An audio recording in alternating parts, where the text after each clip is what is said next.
Hello and welcome to analysis law. और आज हम इस वीडियो में देखेंगे सीआरपीसी का एक बहुत ही इंपॉर्टेंट कंसेप्ट, वो है प्ली बार्गेनिंग। यहाँ पे प्ली बार्गेनिंग का कंसेप्ट इसलिए भी समझाया जा रहा है क्योंकि कई स्टूडेंट्स इसको कंपाउंडिंग ऑफ ऑफेंस से भी कंफ्यूज कर जाते हैं। हम इस दोनों के बीच में डिफरेंस देखेंगे आगे। अभी फ़िलहाल प्ली बार्गेनिंग पर फोकस करते हैं। देखिए, 2006 में सीआरपीसी में प्ली बार्गेनिंग का कंसेप्ट इंट्रोड्यूस किया गया है और ये कंसेप्ट अमेरिका से इंस्पायर्ड कंसेप्ट है। चैप्टर 21A सेक्शन 265A से लेकर section 265L of CrPC deals with this concept of plea bargaining. इसका क्या मीनिंग होता है? तो इसका मतलब ये होता है कि ट्रायल अभी जैसे पेंडिंग है या ट्रायल अभी शुरू नहीं हुआ है, तो उस केस में एक्यूज्ड क्या करेगा? एक्यूज्ड एक रिक्वेस्ट करेगा प्रोसिक्यूशन के सामने या विक्टिम के सामने, और वो ये कहेगा कि जहाँ पे वो अपने गुनाहों को कबूल करने के लिए तैयार है, लेकिन उसके एवज़ में यानी कि उसके एक्सचेंज में वो अपनी पनिशमेंट्स में या फिर अपने चार्जेस में, जो चार्जेस उसके अगेंस्ट लगाए जा रहे हैं, उनमें कंसेशन चाहता है। अब यहाँ पर आप पूछेंगे कि इस तरीके से विक्टिम क्यों मानेगा या प्रोसिक्यूशन क्यों ड्रॉप करना चाहेगा या पनिशमेंट कम क्यों करवाना चाहेगा, इसमें उसका क्या फ़ायदा है? तो इसमें विक्टिम का या प्रोसिक्यूशन का फ़ायदा ये है कि अगर वो ऑफेंस ऐसा नहीं है, यानी कि ग्रेव नेचर का नहीं है, हल्का फुल्का मामला है, कुछ सालों का है, 2 साल 1 साल का ही पनिशमेंट है जहाँ पर, और सदियों लग रही हैं, 10 साल हो गए ट्रायल में, तो इस तरीके की चीज़ों को बचाने के लिए, इनफैक्ट लिटिगेशन की कॉस्ट भी बचाने के लिए विक्टिम ऐसा ज़रूर कंसेशन दे सकता है, अनलेस एंड अनटिल, अगर हम अभी आगे की लिमिटेशंस पढ़ेंगे, अगर वो कंडीशंस अप्लाई नहीं होती हैं तो बेसिकली प्ली बार्गेनिंग एक प्री ट्रायल नेगोशिएशन है जो कि एक्यूज्ड एंड प्रोसिक्यूशन के बीच में है। यहाँ पे नोटवर्दी चीज़ ये भी है कि दोनों पार्टीज़ का यहाँ पे कंसेंट ऐसा होना चाहिए जो वॉलंटरी होना चाहिए। देखिए, ये अपने आप में बहुत बड़ी बात है कि एक एक्यूज्ड अपने गुनाह को कबूल कर रहा है, वो प्लीड गिल्टी कर रहा है, तो लेकिन ये ट्रायल से पहले कर रहा है। तो इस केस में हम यही चाहेंगे, यानी कि कोर्ट ऐसा चाहेगा कि वॉलंटरी तरीके से ही एक्यूज्ड ने ये कंसेंट दी हो और ना ही विक्टिम के ऊपर किसी तरीके का कोई प्रॉमिस या कोई थ्रेट या कोई भी इंड्यूसमेंट या किसी भी तरीके का कोई दबाव हो। अगर स्टेज की बात करें तो प्ली बार्गेनिंग का जो कंसेप्ट है, वो अगर पुलिस केस बना है तो उस केस में सेक्शन 173 सीआरपीसी की चार्जशीट या फिर कंप्लीशन रिपोर्ट फाइल करने के बाद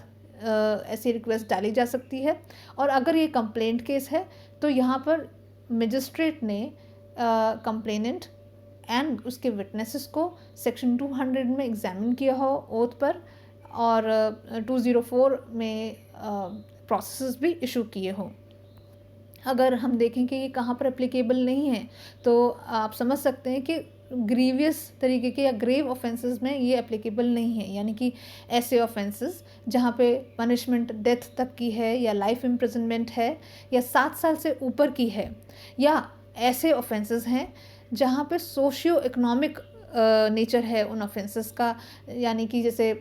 डाउरी से रिलेटेड हैं या डोमेस्टिक वायलेंस से रिलेटेड हैं या सती से रिलेटेड हैं या फिर फूड अडल्ट्रेशन से रिलेटेड ऑफेंसेस हैं। यहाँ पे भी किसी तरीके की प्ली बार्गेनिंग अलाउड नहीं होगी। इसी तरीके से औरतों के अगेंस्ट कोई ऑफेंस है, फॉर एग्जांपल रेप है, या फिर आपके जो सेक्सुअल हरासमेंट वाले ऑफेंसेस आते हैं,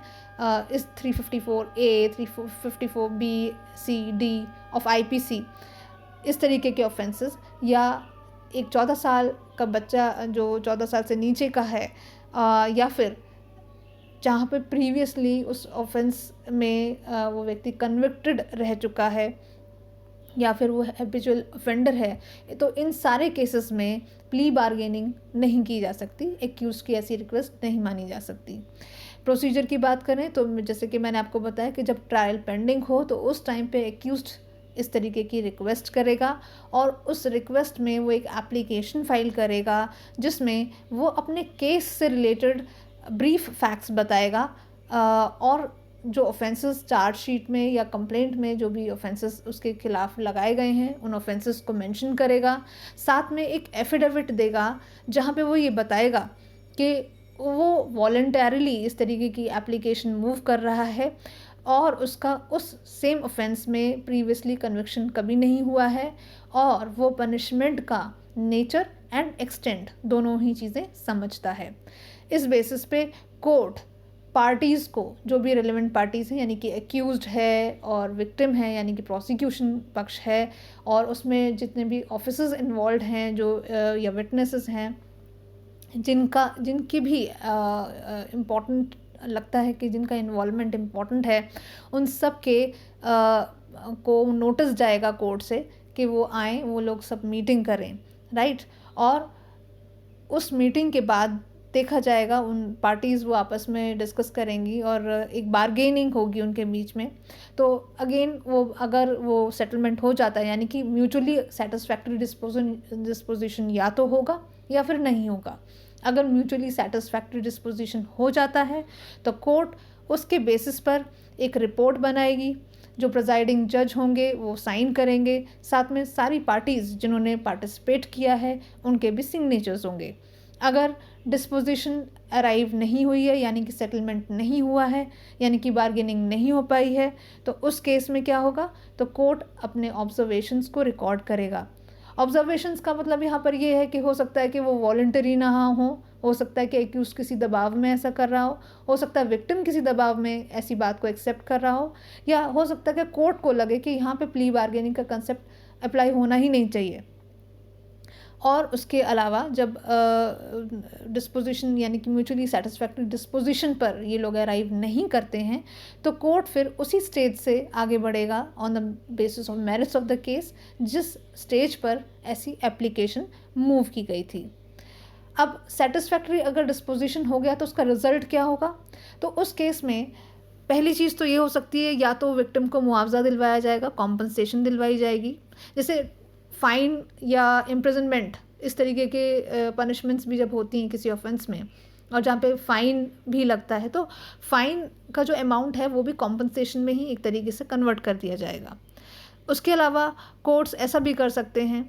कि क्वांटम ऑफ पनिशमेंट पर पार्टीज़ को सुना जाए, या फिर कोर्ट ऐसा भी कर सकता है कि प्रोबेशन पर एक्यूज को छोड़ सकता है। प्रोबेशन का मतलब मैंने आपको पहले भी बताया था, जहाँ पे गुड बिहेवियर के बेसिस पे वो उस व्यक्ति को जेल ना भेजकर उसको पहले ही रिलीज़ कर दिया जाए, या फिर उस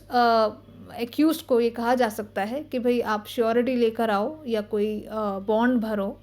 तो या फिर आप जब भी आपको यहाँ पर बुलाया जाएगा किसी भी इन्वेस्टिगेशन या इंक्वायरी पर्पस से तो आपको यहाँ पर आना पड़ेगा। तो इन सारी चीज़ों को मद्देनज़र रखते हुए भी कोर्ट देखेगा कि क्या फ़ैसला लिया जा सकता है। इसके अलावा अगर सपोज़ करो किसी ने बहुत ही छोटा सा ऑफेंस किया है जहाँ पे सिर्फ 1 दिन की सज़ा है, फॉर एग्ज़ाम्पल अगर आप सेक्शन 510 आईपीसी में देखें तो वहाँ पे सिर्फ 1 दिन की जेल होती है। अब सपोज़ करो ऐसा कुछ हो जाए तो उसको ज़रा सा थोड़ा डांट कर वार्निंग देकर उसको छोड़ा जा सकता है। तो ऐसे ऑफेंसेस में ज़्यादा हम नहीं चाहते कि ट्रायल में लंबा समय बीते या फिर लिटिगेशन में कॉस्ट्स भी लोगों की यानी कि पैसे भी खर्च हो रहे हैं, तो कॉस्ट इफ़ेक्टिव भी होना चाहिए। या फिर ऐसा भी हो सकता है कि जहाँ पे कोर्ट को लगता है कि प्रोबेशन ऑफ ऑफेंडर्स एक्ट या फिर सेक्शन 360 ऑफ सीआरपीसी एप्लीकेबल है, तो वहाँ पे भी उसको प्रोबेशन पे छोड़ा जा सकता है। ऐसे ही अगर कोर्ट को ऐसा लगता है कि उस ऑफेंस के लिए जो मिनिमम पनिशमेंट भी कोई प्रोवाइड की गई है उस पर्टिकुलर प्रोविज़न में, तो उस केस में कोर्ट उस मिनिमम पनिशमेंट की हाफ ऑफ दैट पनिशमेंट लगाकर उसको थोड़ा सा पनिश कर देगा, यानी कि पूरी पनिशमेंट वो नहीं भुगतेगा, पूरी सज़ा वो एक्यूज्ड नहीं भुगतेगा। इसी तरीके से कहीं ऐसा भी हो सकता है कि जहाँ पे लगता है कोर्ट को कि यहाँ पे प्रोबेशन ऑफ ऑफेंडर्स एक्ट या फिर सेक्शन 360 ऑफ सीआरपीसी एप्लीकेबल नहीं है, तो वहाँ पर कहाँ क्या किया जा सकता है, तो उस केस में जो भी उस ऑफेंस की पनिशमेंट बताई गई है उस प्रोविज़न में, तो उसकी 1/4 सज़ा देकर उसको फिर बाद में छोड़ दिया जाएगा, यानी कि 1/4 सज़ा उसे भुगतनी पड़ेगी, ना कि पूरी। अगर हम देखें जो स्टेटमेंट्स यहाँ पर एक्यूज ने दिए हैं तो उसका क्या रिलेवेंस है, तो उसका रिलेवेंस ये है कि वो स्टेटमेंट्स जो यहाँ दिए गए हैं, यानी कि उसने जब प्लीड गिल्टी किया है तो उसको किसी और पर्पस के लिए यूज़ नहीं किया जाएगा एक्सेप्ट फॉर दिस पर्पस। और इसी तरीके से जुवेनाइल जस्टिस एक्ट में भी इस तरीके के स्टेटमेंट्स की कोई एप्लीकेशन नहीं होगी, और कोर्ट के पास वो सारी पावर्स होंगी जो बेल देने के लिए या ट्रायल के लिए या किसी मैटर को डिस्पोजल करने के लिए ज़रूरी होती हैं।